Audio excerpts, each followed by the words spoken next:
Each year, ships visit Australian ports around 22,000 times. About 3/4 of the value of all imports and exports of our island nation will be carried in these ships.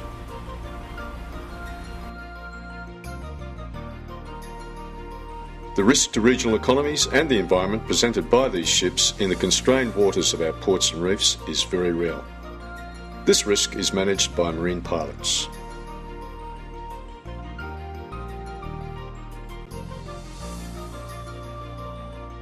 The marine pilot has extensive knowledge of local conditions, risk management and the manoeuvring of ships.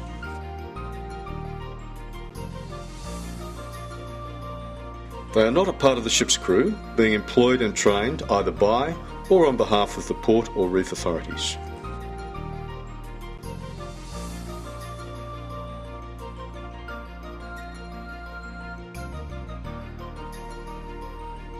Their aim is the safe movement of ships through the waterways.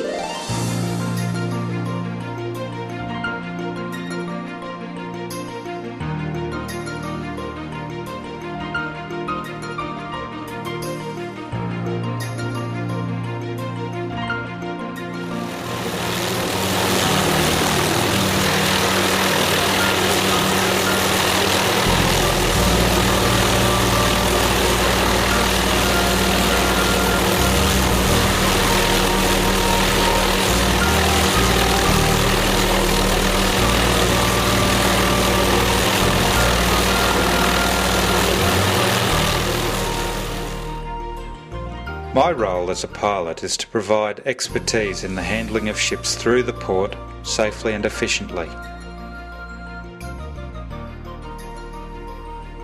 When first I get on board, I'm looking at the ship condition and trying to assess the competency of the crew.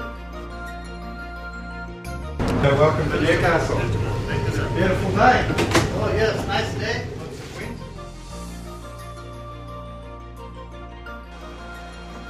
My preparations prior to leaving the pilot station to proceed to the ship include getting to know the weather conditions, the wind, the swell and the forecast, as well as the details of the pilotage and the ship concerned.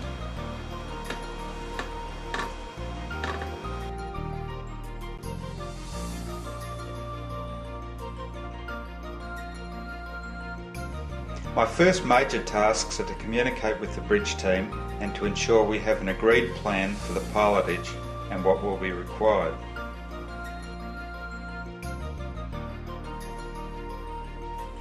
We need to establish a working relationship of mutual respect and trust.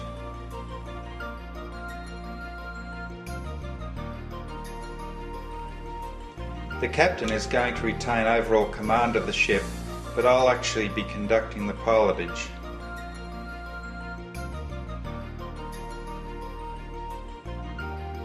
The captain doesn't know me or how competent I might be. It's not a totally comfortable relationship for him.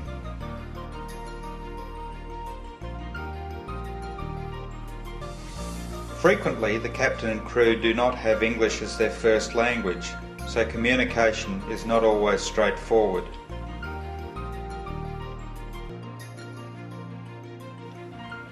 I need to have an understanding of the ship information that is available and to get a feel for the way the ship will handle in the conditions.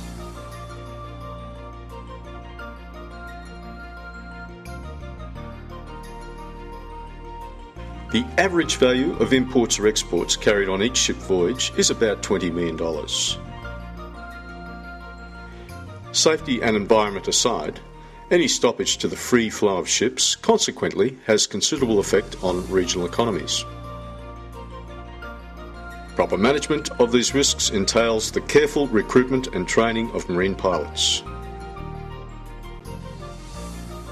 Pilots in Australia have traditionally been selected for their extensive maritime backgrounds. Pilotage authorities have looked for experience, responsibility and appropriate qualifications. Training and assessment of marine pilots will be extensive, lasting 2 years or more.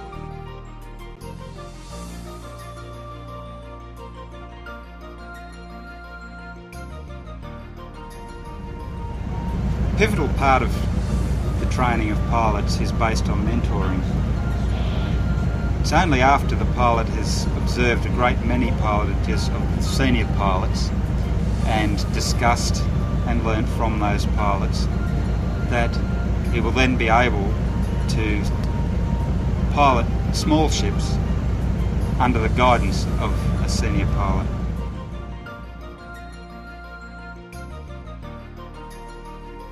Other aids to knowledge are often used in the training of marine pilots.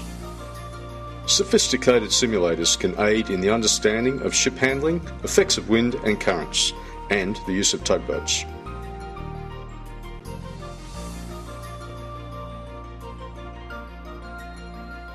The simulator allows pilotage in a no-risk environment. The simulations are designed to mimic the characteristics of ships and ports. Larger or more difficult ships can be piloted, allowing the pilot to move on or get a feel for the changes. Emergency situations can be drilled and the appropriateness of response tested. The effectiveness of tugs and various manoeuvres can be trialled. The benefits of learning without risk to ships or ports is clear.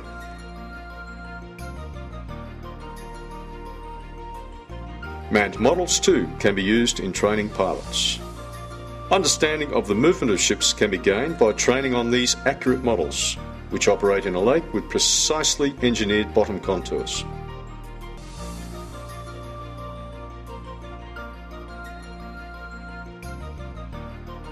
The model size is considerable, highlighting the sheer size of the ships they model. But run one of these aground, the ramifications are minor. Not so in the real world.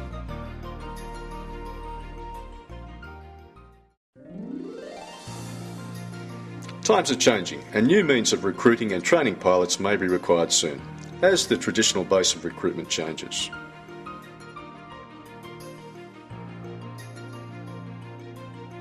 Training will continue to be intensive as the competency of pilots continues to be paramount to safety and efficiency.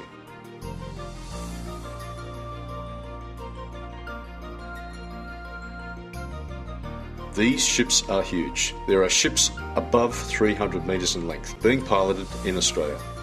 Try thinking of that in terms of football fields.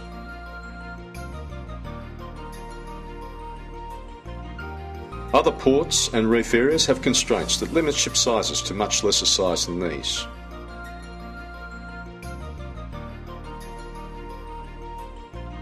The common factor is that pilots will have to handle ships that are at the limits of size and do it safely.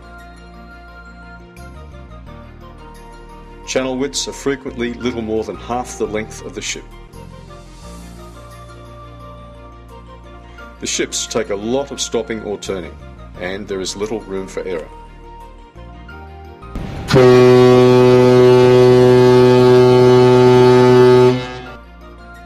Pilotage waters are shared by ships, commercial and recreational boating. Most are responsible and have an understanding of the limitations ships have in manoeuvring.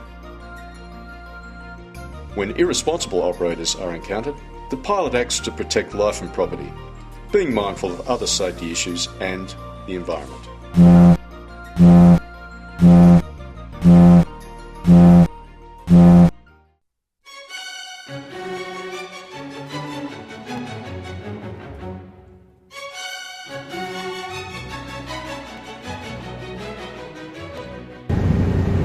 Where risk is well managed, the danger to the environment posed by ships is minimal.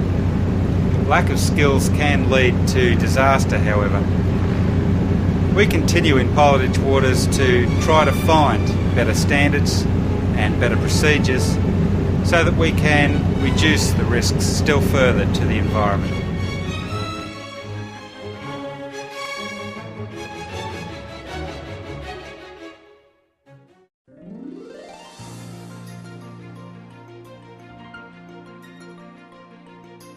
When the ship is moving ahead through the water, it is usually controlled by movements of the rudder and the engines. Tugboats may be made fast during these times, their effectiveness coming to the fore in the event of failure or error as a risk management tool. The tugs respond to the commands of the pilot transmitted by radio. In the event of mechanical failure or human error running the ship into danger, the pilot's role is to avert or minimise the hazard, and this will include careful management of the tugs.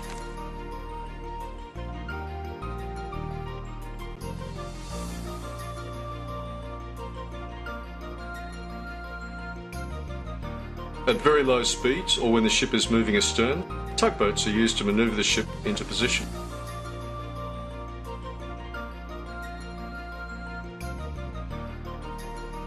The pilotage is complete when the ship is safely moored alongside the berth, or when safely clear of the port or reef.